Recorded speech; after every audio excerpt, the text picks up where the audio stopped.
So, hello everybody.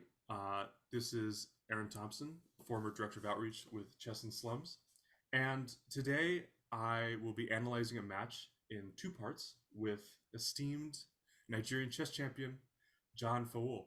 Many of you know him. Those of you who don't, he's an amazing chess player. Unfortunately, he's not with us in this video call, but he'll be with us to analyze the later games in this match later today. And we'll be having some guest analysis by Ladia. Hi, my name is Ladia Jirasek. I'm an international master. Been playing for about 12 years and hit rating of around 2450. I'm really happy to be here.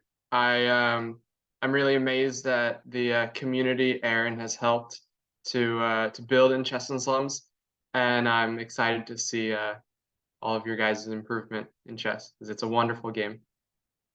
Yeah, and as you'll notice through this analysis, a lot of the commentary we'll be putting here is designed to help you along in your chess journey as well.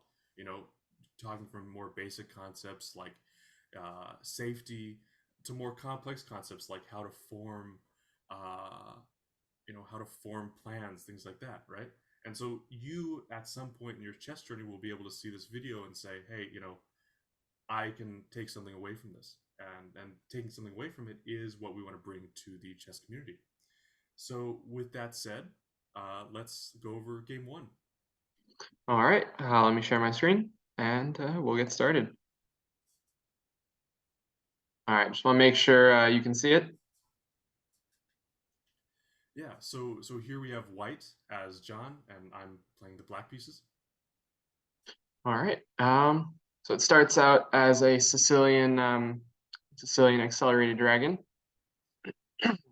and now actually this f3 and queen d2, this line is quite inaccurate, and we may be starting off with a more advanced topic or analysis, but for anyone that does play the Sicilian, I believe this is essential knowledge, because here black played the move d6, which is actually a very bad move, even though this gets black to a quite familiar position in the Yugoslav attack.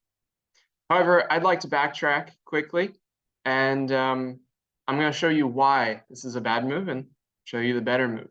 So if you do play this opening, you'll know exactly what to do.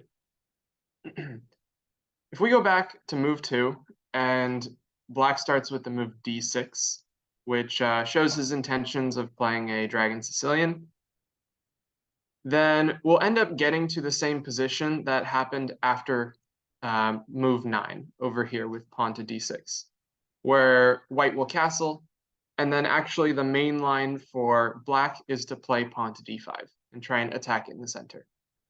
So it looks like he played one move pawn to d6, and then later on pawn to d5. In the accelerated dragon, notice how black never moves his d-pawn. So when we get to the same position over here, black actually has the chance to play d5 in one move, effectively saving a tempo, so that he will have one extra move to play, because if white castles, if we compare this position to the mainline dragon theory, here it is white's turn to move, and here it's actually black's turn to move, but it's the same exact position. So it's a little high-level concept, but if you play this opening, it is essential to know, because d5 for black in the accelerated dragon will get you an advantage right away. Yeah, and one of the main concepts in the accelerated dragon that I missed in this game is that by withholding the d6 move, you give yourself the option to play d6 later on. So you either play d6 or you can play d5, but that flexibility is like a mainstay of this opening. Exactly. So once black plays d6, we get into the Yugoslav attack, which is famed for being one of the more aggressive openings, where with opposite side castling, both sides can use a pawn storm, just throwing their pawns down the board to break open the enemy king position. And the reason why this is okay is because there is no white king castled on the king side. So white feels perfectly safe pushing all these pawns up the board and opening up the king side because his king is sitting safely on the queen side, protected by his pieces and his pawns. So far in this position, white has played the opening very well. Notice how he has protected his king, he's developed his pieces, and he even started an attack. He's probably going to prepare it, going h5 and trying to open up the h file for his rook. But white actually, black has a problem in this position. Notice how two of his pieces, the queen on a5 and the pawn on e7, are undefended. A key point that I want you to keep in mind when playing chess is that you don't want your pieces to be undefended, because this leaves them vulnerable to being attacked. White played a very strong move in this position, knight d5, and what this does is it moves the knight to a square to attack this e7 pawn, but it also opens up white's queen to attack black's queen. So another key thing I want you to remember is when you're looking at what your opponent's move did, don't only look at what the piece that moved is attacking. Look at what has been opened. Because here, the knight move opens up the queen to attack the black queen. And that's something really key. White's plan here was he calculated this line if black takes the queen on d2. Then before recapturing the queen, he will play an intermediate move. He'll take this pawn with a check, forcing the black king to move away, and then he will recapture the queen, effectively winning him a pawn. He lost a queen, he gained a pawn, and then he gained a queen. So, Ladia, a little bit of a higher level question for you. Would that have been a better line to go into than the continuation that I did? Because queen to d8, even though it is keeping the pawn on the board, it is very passive. So an idea like queen takes d2, knight takes c7 check, king to h8, rook to d2, would a move like bishop takes d4, rook takes d4, knight to e5 be okay?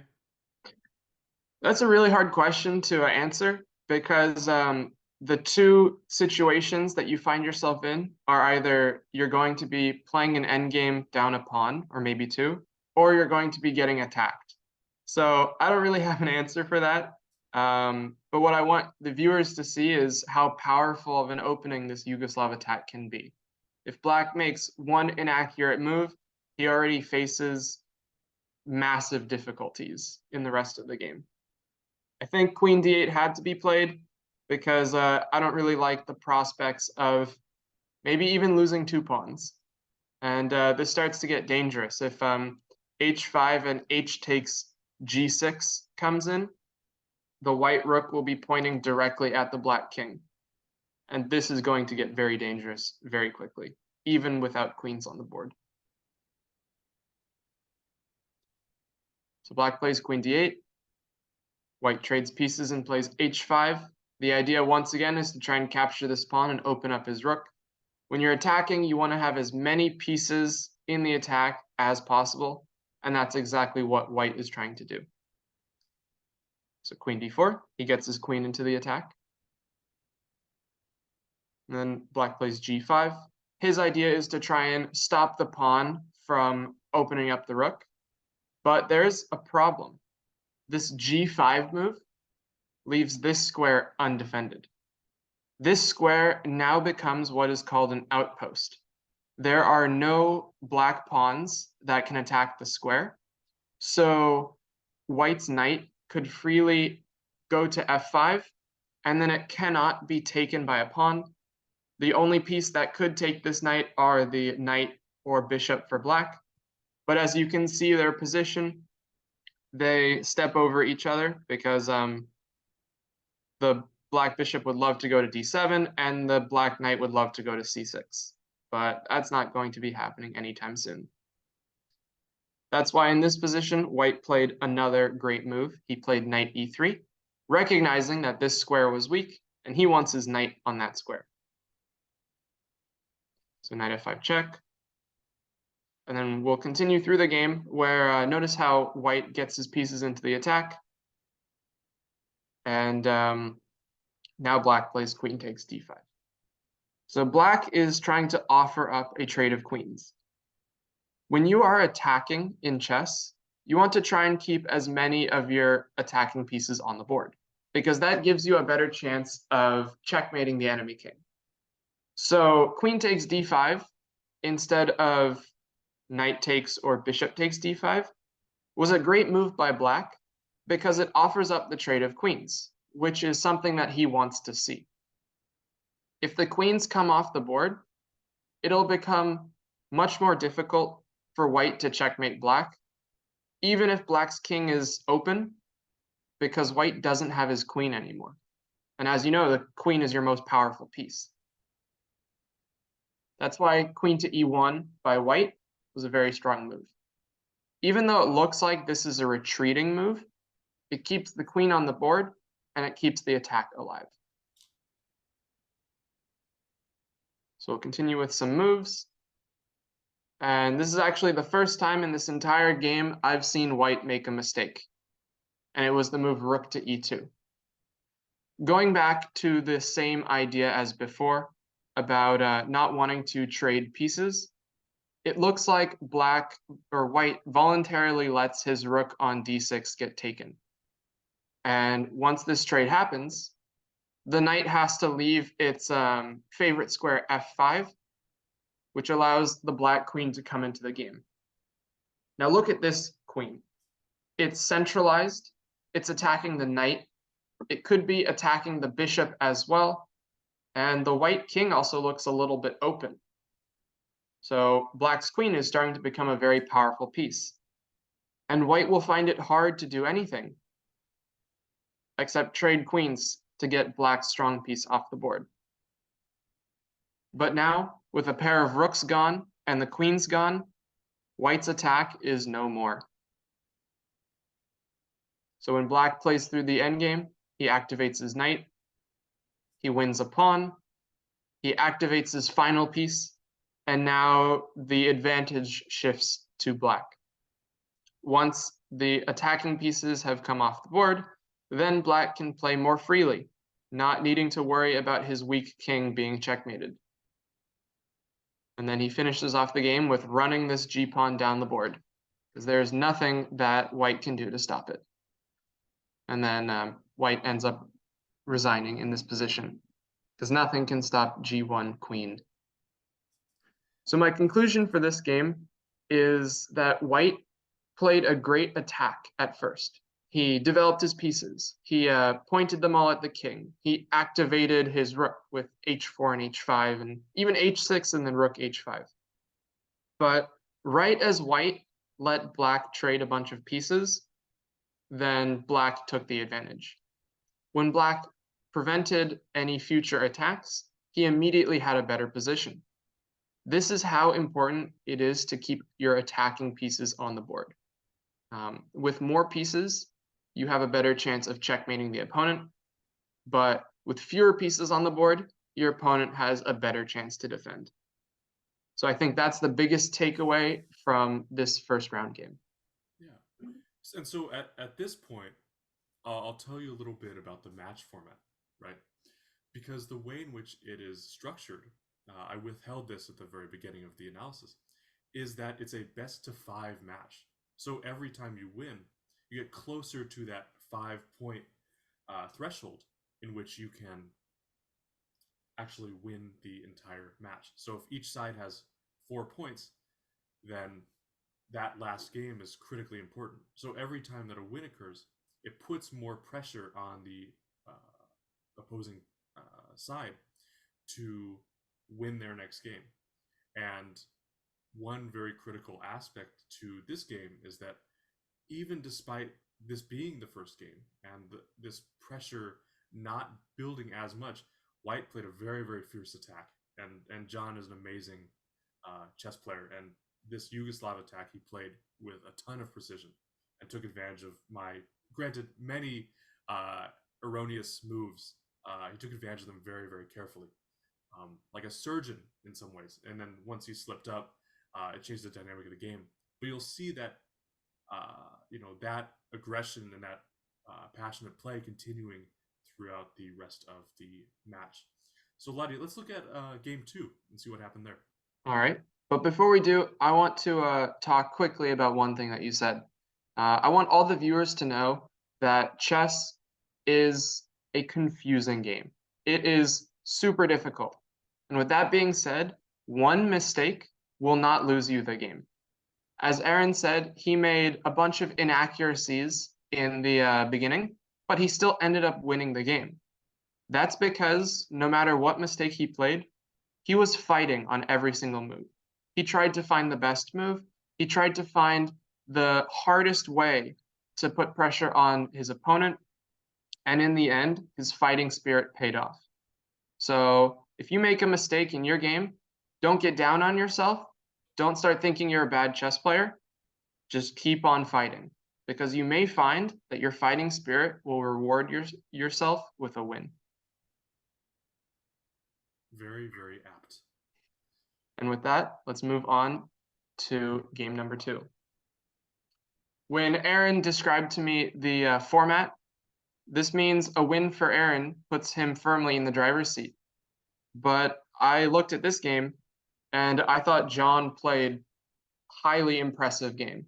I thought this was probably the best game of the match that I saw. So let's look through it. Let's look through it from Black's perspective, the winning side. We go through a regular opening where both sides have their own way of developing their pieces, but notice how they are focused on trying to attack in the center. So first off, what happens is Black gains a bishop pair, which can be useful later on as the position opens up, and then makes a pin of this knight to the queen. But White continues his development and also protects his knight. And now White makes a mistake. He plays the move e5. What I want you to see with these arrows is that this white queen now becomes an overworked defender. It has to guard both the pawn on e5 and the knight on c4. Black took advantage of this.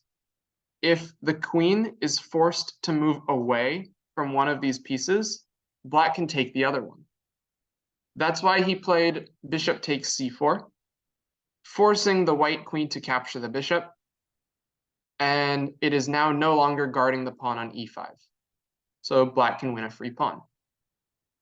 From here, Black used his extra pawn by saving his position, Let making... me take a step back as well, Ladia. Yeah, go for it. When I played e5, one point to keep in mind is that the move bishop to f1 and e5 actually did not really work in tandem. The idea behind bishop to f1 is to allow my queen to move off that diagonal, so I don't have to spend my queen's resources defending the knight.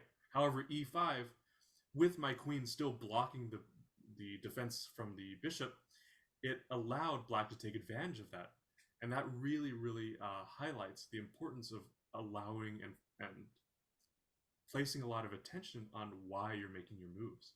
Because I was not paying attention to that, and I really got punished by losing a very quick queen takes e5.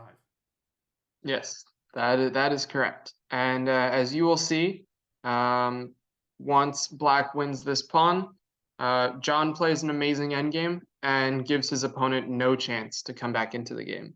I'd say it's been 18 moves, and although one pawn may not look like it, with the way John played, this game is already over. Black has already won. We can continue going through where Black wins the second pawn in return for some activity for White. He now has a strong bishop and a strong rook, but 2 pawns in the endgame are still going to be a telling story.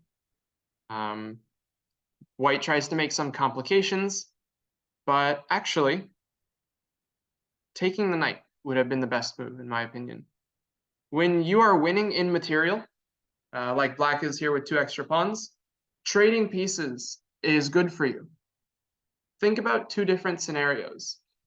Think about scenario 1, which is this one, where Black has 2 rooks, a queen, a knight, a bishop, and 7 pawns. And White has 2 rooks, a queen, a knight, a bishop, and 5 pawns. There's still so many pieces on the board. So many pieces that can make threats, that can make attacks against your king, that can make the position a lot more complicated. Now let's say this game was a rook and 7 pawns versus a rook and 5 pawns. That seems a lot easier to win because there are fewer pieces on the board that can make threats against your king in your position. So if you find yourself winning in material, let's say you're up a piece or you're up a few pawns, if you can trade pieces, you want to do that because it will make the win become much easier. So that's why I think e takes f5, capturing the knight, was the better move. It does allow white to capture this bishop, but then after the strong move, rook to e8, and capturing this rook with check, the black knight does a great job of defending against this back rank checkmate. So black will follow up by making an opening for his king, and then playing this endgame with 2 extra pawns. But black decided to play it safe, which is in no way a bad thing, and played rook f to e8. So trade of minor pieces happens. Black gets his rook onto the second rank, attacking all of these pawns. This is a very powerful position for your rook. White gets 1 pawn back, but then loses the one on b2. And then bishop to d7. So I realized this was a bit of a trick, and this is one of the reasons why it's so important to figure out what your opponent's last move was doing. White played bishop to d2, and on first glance, this may look like a blunder, because black has 2 attackers on this bishop, and white only has 1 defender. I know a lot of players who will approach this position and they'll say, oh, free bishop, and they'll take the bishop. But if they don't blunder check, they don't check to see their move is a mistake, well, then an amazingly played game by black could be lost with just this move. Because now white can play rook to a8 check and end up back rank checkmating black. So sometimes your opponents will try to play tricks and traps against you. So you always want to be aware of what their intentions are. And you want to make sure that you're blunder checking your moves. That's exactly what black did here. He saw that taking the bishop was a trap, so he played h5, giving his king an escape square. Now he actually is threatening to capture the bishop, so white has to move it away again.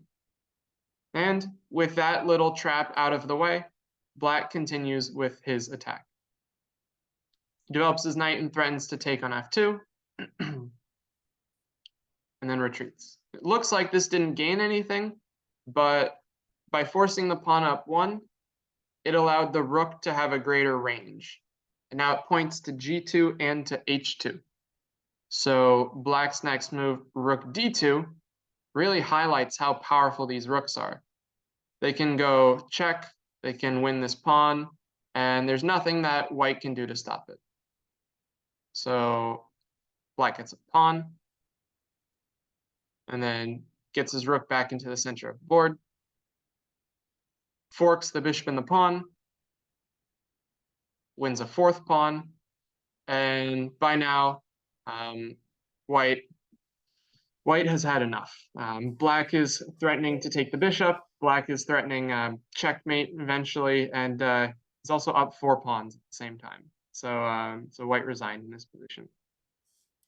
Yeah, as we've discussed a game like this, right? And just to put into perspective how well black played this game, this is not a slow time control. Black is not really having a lot of time to ruminate and think about his moves.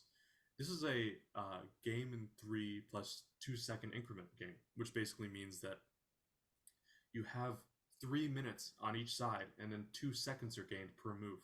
So he's making all of these very, very smart, strategic decisions with a very, very short amount of time. And I think it really speaks to the type of chess player that he is. Absolutely. I looked at this game and I thought, wow, this is a great game. Like, this is a classical game. This is a 1 hour game or a 2 hour game. And I look at the time control, 3 minutes. This was an amazing game. And I've only seen 2 of them so far, but I'd put this one as the best game of the match. It was a clean victory for Black. He completely outplayed White, took advantage of all of his mistakes, and never made a mistake of his own. So this was a very impressive game. Yeah. So game 3 had a little bit of an interesting moment to it, but just before we start the analysis, we're currently in the match, and John is a very very respectful guy, and he disconnects. His internet, his connection dropped, and so because of that, he lost on time, even despite the position having a lot more play left in it. Now, even despite that, at first, John was committed to giving me the win. He was like, "No, no, no, you should have the full point." And I'm like, "Hey, listen, this is not a super super technical, world online championship match or something like that. This is just a match between friends to support a great cause." So we ended up deciding this game as a draw, but keep in mind how keep that in mind when the end of the game, when the result starts to come into the picture. Yeah, I thought changing this result to a draw instead of a win for Black based on disconnect was a sign of great sportsmanship, and I think you, the viewers, will see as well when you see how strong White's position is at the end. It's hard to believe that he's going to lose a position like that. So let's look through this game. Starts out regularly, and for the most part, these opening moves are quite natural until we get to a point right over here where Black makes a little error. He plays bishop to e6. This move leaves one piece undefended. It's pawn on b7. You always want to be aware of the pieces you have undefended because those are the ones that can be targeted for an attack. And if you can see this bishop on g2, it points right to the pawn. So White didn't do it right away, but in a few moves, he did capture this pawn and win a pawn. So White is already up a pawn in this position. So we can continue through. And this is a very strong move. Remember in the last game, when you're up material, you want to try and trade pieces. So the point behind playing bishop to d5 is that White wants to try and trade off this pair of bishops. But Black doesn't do that because he knows that he needs to keep pieces on the board to make the position as complicated as he can to try and get anything in return for the pawn he lost. But White will continue with developing his pieces. He gets his rooks into the game. He saves his bishop because it was attacked. And then White makes a threat. And now White actually misses a tactic. Black played the move bishop takes c3, and White automatically recaptured this bishop. And that may seem like the most natural move. You recapture the piece, you get your queen on a strong diagonal, and maybe you even prepare bishop to h6, which would threaten a checkmate. But here's another example of an in-between move, which is a pretty common chess tactic that is missed quite often. Before recapturing this bishop, White had the chance of playing bishop takes d6. So what happened was Black captured a knight, but then White didn't capture the bishop and instead captured a pawn. But by capturing this pawn, White attacks the Black queen. So Black will have no time to retreat his bishop to safety because a more powerful piece is under attack. So instead, Black will have to move his queen. And now White has an option. He can recapture the bishop, or he can take this rook. And either way, what happens if he takes this rook and then captures the bishop? It took him a few extra moves to recapture the piece on c3, but because of his in-between move of bishop takes d6 and bishop takes b8, White would win an extra rook for a bishop and emerge with a rook and 2 pawns versus a knight material advantage, which is very close, if not already winning. So let me take a step back here as well. I this might be a little bit strange to say. This is actually a move that I saw during the game, and I believe John saw as well, because my idea here was actually queen takes d6, and so queen takes d6. The idea here is that I am currently in a position that I believed was significantly worse. Right, the white pieces are more active than mine are. There was a lot more cohesion between the pieces, and sometimes when that happens, you want to create counterplay. You want to create imbalances, and so that's what I was trying to do here. It was not the most sound decision, right? With the idea being rook takes d6, bishop to e5, the rook moves somewhere, and then bishop to g4. But because it is blitz, there is an element to where moves like that that are maybe a little bit more unsound will work slightly more often. Granted, what Ladia is saying is absolutely correct in a sense that number one, that line of bishop to e5 simply doesn't work. It's not sound. It's not enough material compensation for that play. However, if I wanted to move the queen, I would be completely losing material just in the same. So very, very apt point by Ladia, and a little bit of commentary as to some of the technical ideas within the match. All right, yeah, that's a great point to include, but I'd like to see if the viewers would find the best move in this position, given what we've been talking about for the last two games, or I guess this game and the game number 2. When you're winning in material, you want to try and trade pieces. So with the time this position has been on the board, I'd like to know how many players thought of the move rook to c6, with the idea of trying to trade off another pair of rooks, given that white is winning by a queen and 2 pawns versus a bishop and a knight. So he can try and get one more pair of rooks off the board, and with that happening, with black only having, let's say, a rook, a knight, and 2 bishops, it's going to be a lot harder for him to generate counterplay without that extra rook. So I think once black attacks the white rook, white should put it on c6 and try and trade rooks. But all right, let's get back into the game where white played queen takes c3. Black attacks the bishop and tries to make counterplay. You always want to look to see what your opponent's last move threatened, because while this may look like a regular, I'm just moving the queen, look at how the queen points all the way to the king and actually threatens a checkmate. So if white looks at this position and he goes, ooh, free pawn. The queen is no longer guarding the pawn. The pawn is undefended. I can take it for free. Well, white would have just lost the game. He would lose a very well-played game. That's why it's so important to always think about what your opponent's last move did, because if you do, you'll see, oh, this move was played. He's threatening a checkmate, so I'm going to play f3, and this blocks the queen from getting onto g2. And f3 is the best move. So the game continues with knight to e6, bishop to e5, or e3, and then black continues to try and get counterplay with a pawn to f5, trying to bring the pawn down here, attacking the bishop and the king's position. But all of these pawn moves are opening up the black king, and white takes advantage of this by capturing on d6 and then capturing on e5. White gets his last piece into the attack,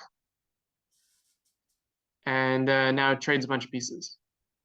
He is up 3 pawns. Trading definitely helps him.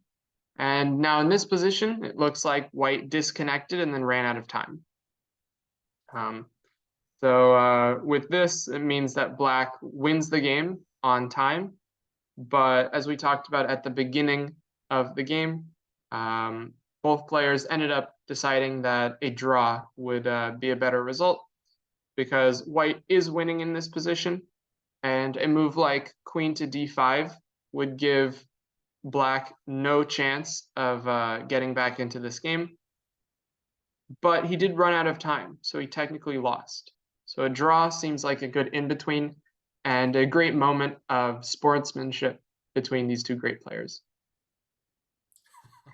Thank you. That's very touching. Yeah, I mean, I know a lot of players who they play regular matches, let's say. Guys winning, runs out of time, offers a draw, and they will purposely decline it because they can see they can get a win just by their opponent running out of time. That's not the case here. So this was great sportsmanship, and that's more of what chess needs. Appreciate that. So at this point in the match, John stepped off the call, and I think he went to, I believe, a cafe, or he went back to his house, something to that effect. And so the connection resumed at a different location. And so we're 3 games in, and it's 1.5 to 1.5. So very, very tight. And so you'll notice, like, a lot of our play it kind of matches that level of intensity, because we're both, even though this is a casual game for a good cause, it is some. I mean, we're still trying to play good chess. We still have that fighting spirit, and relative to chess players, you'll find that hunger for wins and that hunger for playing beautiful games, it doesn't go away even in casual moments. And I think that is one of the most beautiful aspects about this game that we love. So, Ladia, let's look at game 4 here. All right, sure, let's do it. Get into game number 4. Another game in the Sicilian, this time with Aaron being white and John being black. So we move through the opening. We see another example of the dragon. But now a position like this happens with bishop to e3. And black plays the move knight g4. So it looks like he's moving a piece that has already been developed, which, as you may know from opening principles, isn't a great thing to do. And he could have instead developed a piece. But I think this is a great move. And the reason why can be seen a few moves later. So since the beginning of the game, John has been preparing to play g6 and fianchetto his bishop on g7. This bishop, left unchecked, is a monster. It will attack the knight on d4, the pawn on b2 behind it, and the rook on a1 in the corner.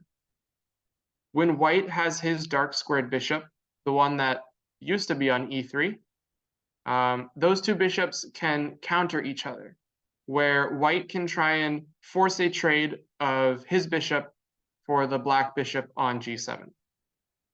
But because John played knight g4 and knight takes e3, white no longer has a piece to counter the monster that will be on g7. And this piece just ends up being very dangerous once it gets here, because it can't be traded, and it can just attack down this entire diagonal.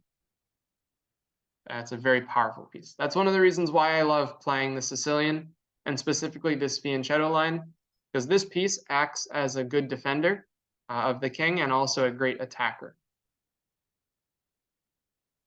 So we continue with white playing bishop to b5, making a threat. And this is a nice little fork. You're attacking the pawn, but does look like he's leaving his bishop undefended. But if you look in the corner, white is attacking the undefended black rook. Yet another example of the undefended pieces being attacked.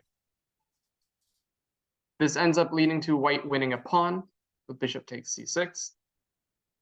But even down a pawn, black has some pretty nice compensation.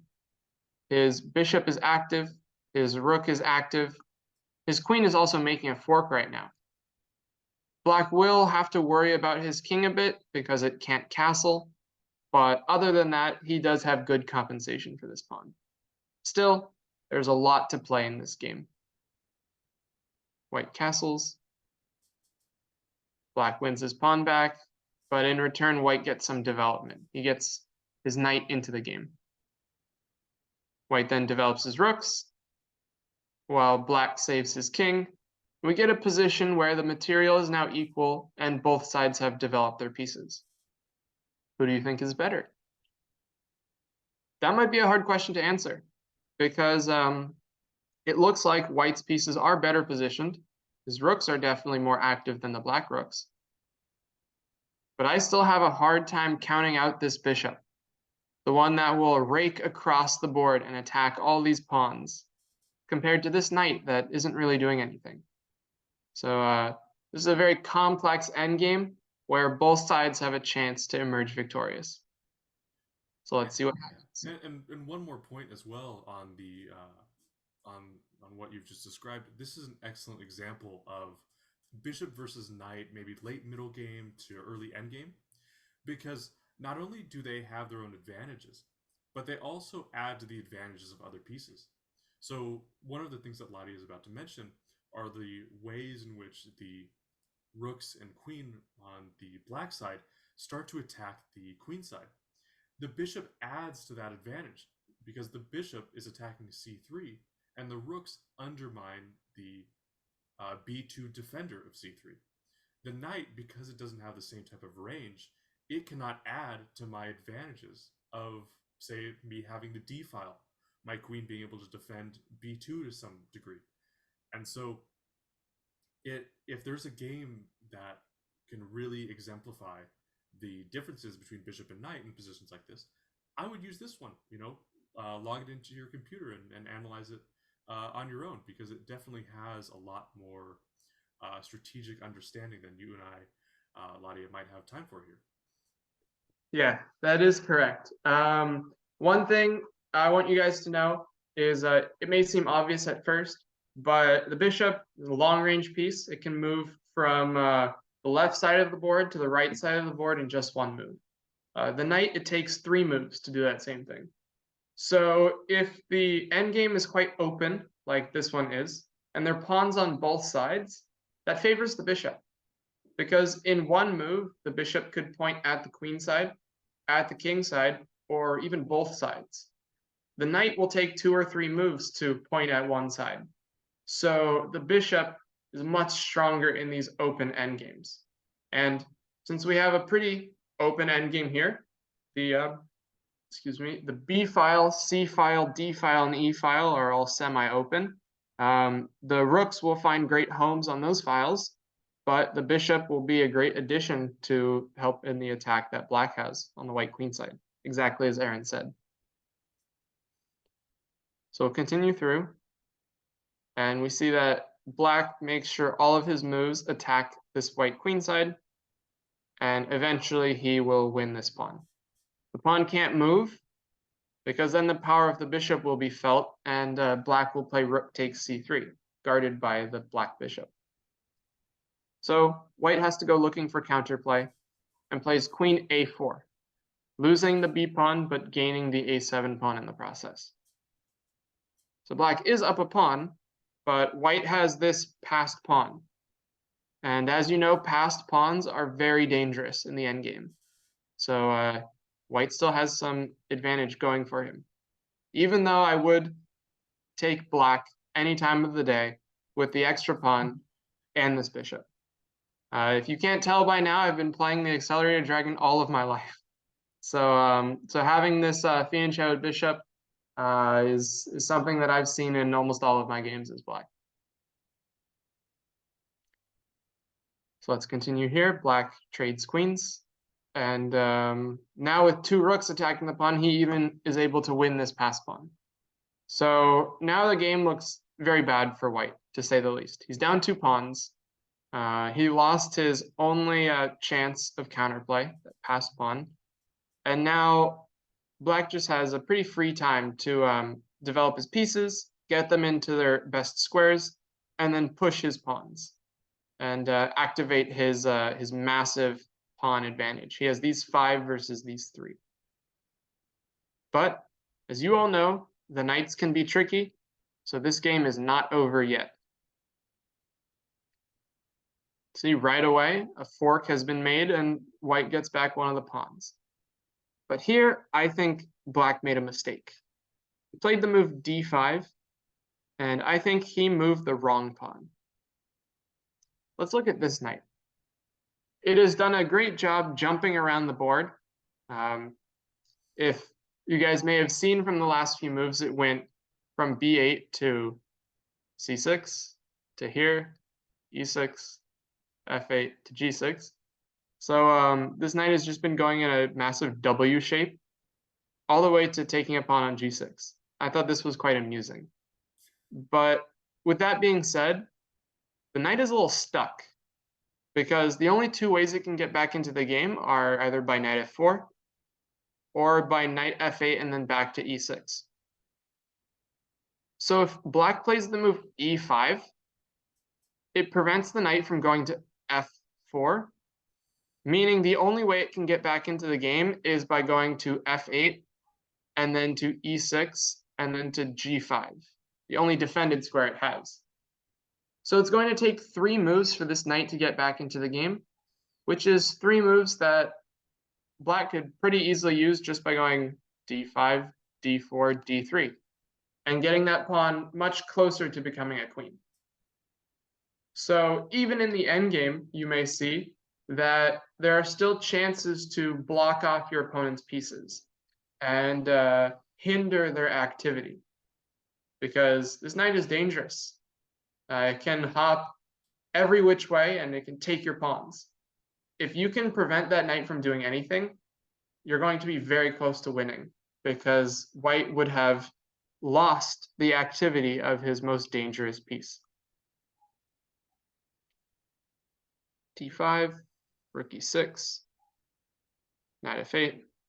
And now there's a mistake with knight g6 because black gets this fork. But if white ended up playing knight h7, which is the only way to save the knight, this still looks very dangerous because the knight's stuck on the side of the board. So either way, black wins a piece and then pretty easily wins this endgame. He gets his pieces on their best squares again and then pushes the pawn. Now all black has to do is just run these pawns down the board and he will win the game. So white resigned. The big conclusion that I have for this one is you want to try and prevent your opponent's pieces from getting back into the game. If you see your opponent move his piece off to the side, or maybe he sends one of his pieces off to try and go take a pawn in your position, if you can lock that piece away from getting back into the game, you're effectively up a piece.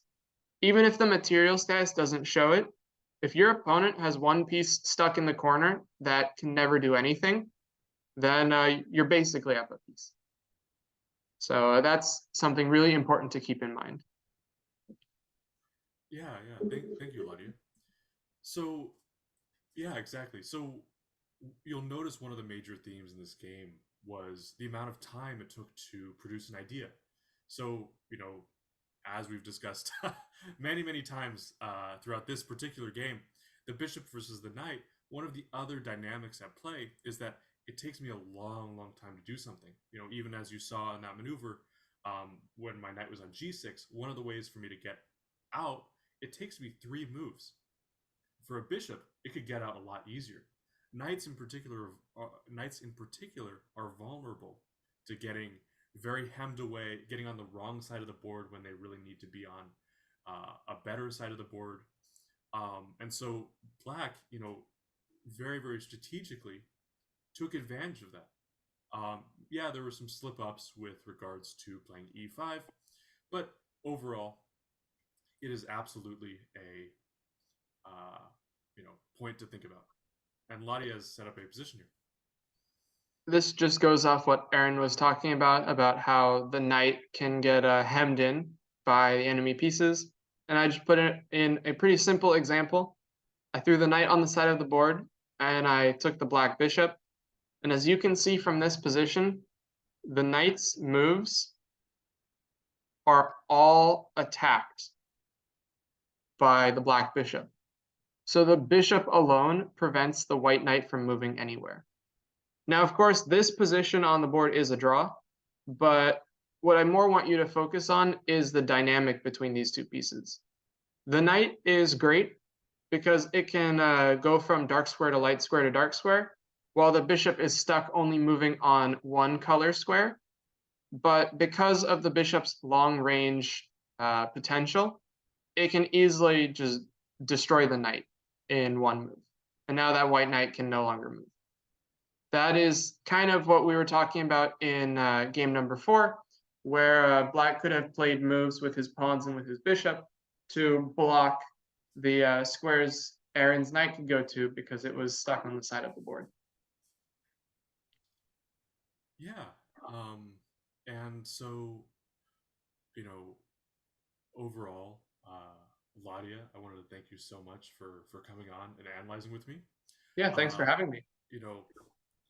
Again, to those of you who want to donate, Chess and Slums is having their newest project in Cross River. So please go seek out the means of donation, whether that be through Naira in the banking system in Nigeria, or through GoFundMe, US dollars. And there are many, many other ways to donate, but those are the main two. And to give you a little bit of perspective, because this match is a little bit smaller, John and I put about $50 on this match. However, $50 to the Chess and Slums project is a very, very significant amount of money, because it costs about $300 or 200,000 Naira to sponsor a child in school for an entire year, an entire session.